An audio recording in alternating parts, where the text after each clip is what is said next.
नमस्कार, मैं हूं विनीत त्रिपाठी। बीते एक हफ्ते से ज्यादा का वक्त हो गया जब पश्चिम बंगाल का संदेश खाली इलाका अखबारों और न्यूज चैनलों की सुर्खियों में है। यहां पर महिलाओं पर हुई ज्यादती रूह कपा देती है। खुद महिलाओं ने जब कैमरे पर आकर यहां पर हो रहे जुल्म की दास्तान लोगों को सुनाई तो लोग सहम गए। आजादी के 75 साल के बाद भी देश के किसी हिस्से से महिलाओं पर ऐसे जुल्म की बात सामने आती है तो नेताओं से लेकर प्रशासन तक के लिए शर्मनाक बात है।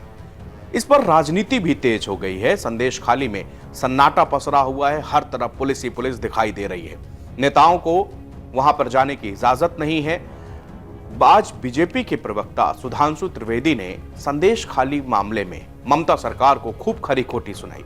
उन्होंने बंगाल के इतिहास पर भी कुछ बातें कही। इसी दौरान उन्होंने नोआखाली का जिक्र किया। नोआखाली का जिक्र करते हुए उन्होंने पुराने जख्मों को फिर से कुरेद दिया, वो जख्म जो रह रह के आज भी दर्द देते हैं। सोचिए जरा कि आपका देश आजादी से महज कुछ घंटे दूर हो, हर तरफ जश्न का माहौल हो, लोग राह चलते एक दूसरे को आजादी मुबारक कह रहे हों, लेकिन इस देश का एक हिस्सा ऐसा था जो कि जल रहा था, हत्याएं हो रही थी, सांप्रदायिकता की आग की लपटें घरों पर दस्तक दे रही थी। एक तरफ आजादी का जश्न और दूसरी तरफ झुलसते मकान और चीख पुकार। दरअसल बंगाल का नोआखाली क्यों जल रहा था? महात्मा गांधी जश्न में क्यों शामिल नहीं हुए? क्यों एक बार फिर से नोआखाली की चर्चा की जा रही है? आज हम इस टॉपिक के बारे में यहां पर विस्तृत चर्चा करने वाले हैं। जिन्ना धर्म के आधार पर पाकिस्तानी बनाने की उतावली में पागलपन की हद तक पहुंच चुके थे। 15 अगस्त 1946 को उन्होंने हिंदुओं के खिलाफ डायरेक्ट एक्शन यानी कि सीधी कार्रवाई का फरमान जारी कर दिया। हिंदू महासभा भी निग्रह मोर्चा बनाकर प्रतिरोध की तैयारियों में जुट गया। गृह युद्ध की सारी परिस्थितियां सामने थी। हिंदुस्तान की धड़कनों को पहचानने वाले महात्मा गांधी आने वाले समय की भयंकरता को समझ रहे थे।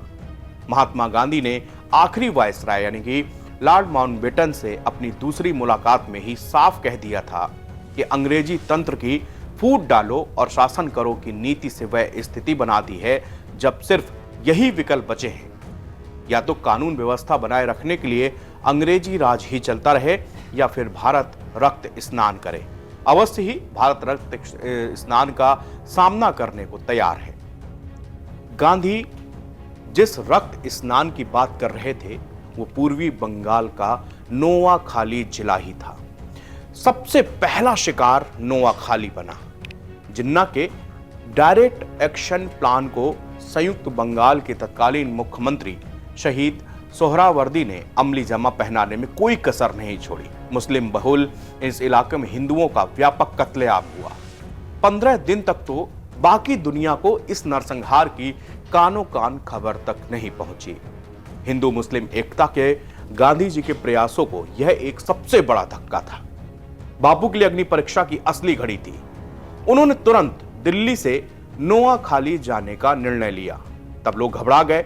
कई लोगों ने आशंका भी जताई कि हथियारबंद उन्मादी भीड़ वहां गुंडे के सामने नोआखाली जाना बेकार है। अक्टूबर के आखिर में दिल्ली से कूच करते वक्त बापू ने इन चिंतित लोगों से कहा कि मेरी अहिंसा लूले लंगड़े की असहाय अहिंसा नहीं है, मेरी जीवंत अहिंसा की यह अग्नि परीक्षा है। अगर हुआ तो मर जाऊंगा लेकिन वापस नहीं लौटूंगा। महात्मा जी ने नोआखाली पहुंचकर अकेले ही पीड़ित गांवों का पैदल भ्रमण करना शुरू कर दिया। इस यात्रा के दौरान उन्होंने चप्पल पहनना भी छोड़ दिया था। उन्हें लगता था कि नोआखाली एक शमशान भूमि है जहां हजारों आदमियों की मजार बनी है। ऐसी मजार पर चप्पल पहनकर चलना उन मृत आत्माओं का अपमान करना है। वो जिस गांव में जाते हैं वहां पर किसी मुसलमान के घर ही ठहरते, गांव का दौरा करते तो मुस्लिम व्यक्तियों को साथ लेते और उनके बेघर बार हिंदुओं को सांत्वना देने और सहायता करने के लिए भी कहते। जब भयभीत हिंदू सैनिक सुरक्षा की मांग करते तब महात्मा गांधी उनसे समझाते और कहते कि बहादुरी से काम लो, क्योंकि दुनिया की कितनी भी बड़ी सेना वो कायरों की रक्षा नहीं कर सकती। उल्टे सेना की उपस्थिति भय और अविश्वास को और भी ज्यादा गहरा बना देगी। उन्होंने गांव-गांव में हिंदू मुस्लिम ग्राम रक्षा समितियां बनाई। समितियां भी ऐसी जिनके हिंदू प्रतिनिधि का चुनाव मुसलमान करते और मुस्लिम प्रतिनिधि का चुनाव हिंदू चुनते थे। इन प्रतिनिधियों का काम था कि अपने इलाके में अमन चैन कायम रखना। इन असैनिक समितियों को मुसलमान के हृदय पर बड़ा गहरा प्रभाव पड़ा। यहाँ भटियारपुर गांव का घटनाक्रम बहुत ही प्रासंगिक है, अक्सर किताबों में आप इसको पढ़ते होंगे, जहां पर एक मंदिर को पूरी तरह से तहस नहस किया जा चुका था। गांधी के प्रभाव में मुस्लिम युवकों ने स्वयं उस मंदिर का पुनर्निर्माण भी किया और महात्मा गांधी ने स्वयं उसमें देव प्रतिमा स्थापित की। धीरे धीरे नोआखाली में तनाव कम हो रहा था। हिंदू मुस्लिम एक दूसरे से हिलने लगे थे, मिलने लगे थे।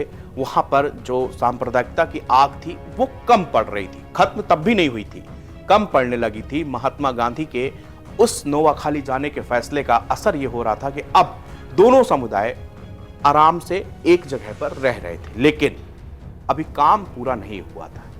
गांधी जी को मालूम था, उसी दौरान पड़ा कि यहाँ पर हिंदू महिलाओं के साथ अत्याचार हुआ है। अब उन हिंदू महिलाओं के परिवार वाले, घर वाले उनको स्वीकार नहीं कर रहे। वो महिलाएं दर-बदर भटक रही हैं। गांधी जी ने हिंदुओं को समझाया कि इन स्त्रियों को घर वापसी शर्मिंदगी नहीं बल्कि गौरव करने योग्य बात होगी। कई हिंदू परिवारों ने अपनी जो कर रहे थे उस पर लज्जा आई और स्त्रियों को सम्मानपूर्वक अपने घरों में वापस ले आए। तब तक गांधी जी को बिहार की खबर मिली। वहां भी सांप्रदायिक दंगे शुरू हो गए थे। गांधी जी अब असमंजस में पड़ गए कि क्या करें। अगर नोआखाली से जाते हैं तो यहां दंगा फिर से भड़क जाएगा। तब नोआखाली के पुलिस अधीक्षक श्री अब्दुल्ला ने वादा किया कि आपके रहते यहां पर दंगे नहीं होंगे। तब बापू ने उनको जवाब देते हुए कहा कि तब ठीक है, अगर अब दंगे हुए तो गांधी तुम्हारे दरवाजे पर मर जाएगा। अब्दुल्ला गांधी का मंतव्य पूरी तरह से समझ गए और कहा कि मेरे जीते जी यहां पर दंगे नहीं होंगे। गांधी जी अब संतुष्ट थे।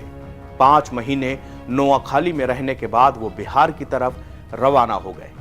नोआखाली धीमे धीमे शांत हो गया था, लेकिन नोआखाली से संदेशखाली की दूरी 450 किलोमीटर से ज्यादा है। लेकिन वहां पर संदेशखाली में जिस तरह से महिलाओं के साथ ज्यादती हो रही है, उन्होंने जो अपनी दास्तां सुनाई है वो खौफनाक है, वो शर्मनाक भी है। वो रूह कपा देती है, वो सोचने पर मजबूर कर देती है कि जहां पर महिलाओं की रक्षा के लिए, उनके आत्मसम्मान के लिए बड़ी बड़ी बातें की जा रही हों, उसी देश के एक हिस्से में महिलाएं किस तरह व्यथित हैं, किस तरह उनके साथ में इस तरह के आपत्तिजनक काम हो रहे हैं, किस तरह उनको सताया जा रहा है, डराया जा रहा है। तो संदेशखाली से आज नोआखाली की यादें कुछ इस तरह भी ताजा हो जाती हैं। शुक्रिया।